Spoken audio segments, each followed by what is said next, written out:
Humans are smart. God created us that way. And sometimes, though, I think he chuckles at our attempts to make things foolproof. We've developed fabrics with stronger stitching techniques. We've developed ring cameras, security systems, alarms, and just more secure buildings in general. We deceive ourselves into thinking our things are safe, secure, and protected. And maybe they are to a certain degree. But can they withstand the coming of the Son of Man? Let's rock. Are you walking through a storm that feels like it will never end?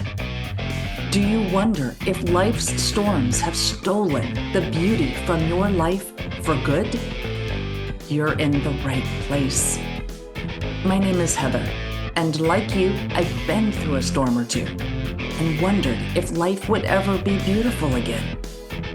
Here we share warriors' words, stories of discovering beauty after battles, and the worth in your wounds.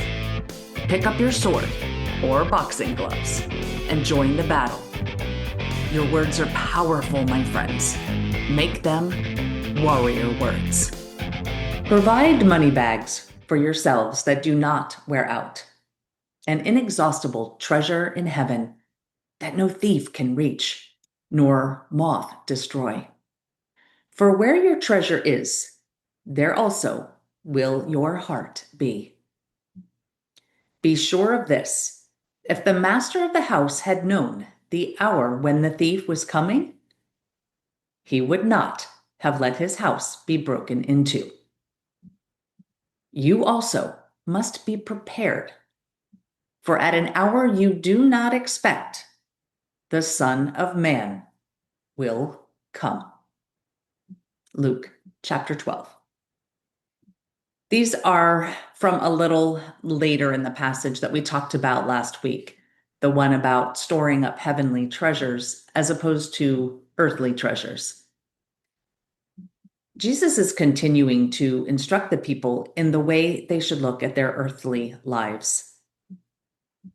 These verses don't focus on work like last week's did, but more on the preparation side of things.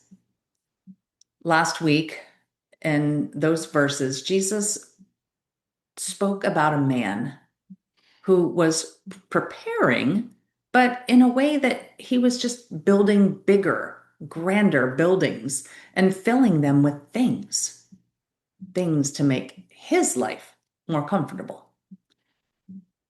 But this man did not know the hour his life was going to end. So he prepared for his continued life on earth, not knowing that that earthly life was about to end.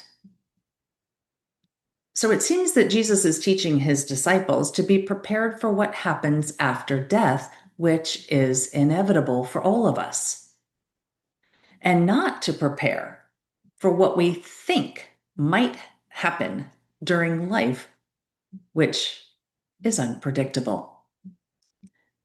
And while he does mention money bags, I don't get the impression that the point here is something that the disciples can fill with earthly money.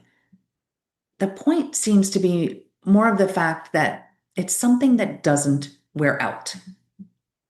They didn't have anything indestructible at that time. And while we've made improvements, we don't have anything completely indestructible now either. Jesus speaks of the treasures moths can't destroy and thieves can't steal. There is nothing physical on this earth that at least one of those two things can't reach.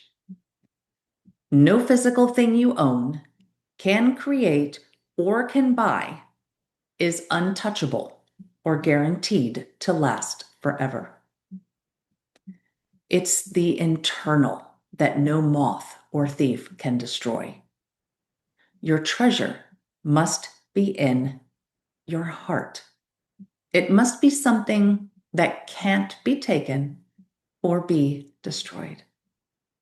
So things like faith, love, joy, acts of mercy, and forgiveness. We say God is love, and He is. And we also say we love God. So do we love love? How do we show that we do? Not to the world, but to God. He is the one who can truly see into our hearts. Are we prepared in our hearts for that unknown hour when the Son of Man, Jesus, will return? That's it for now. Remember, armor up, fight the good fight, seek beauty, and make your words warrior words. God bless.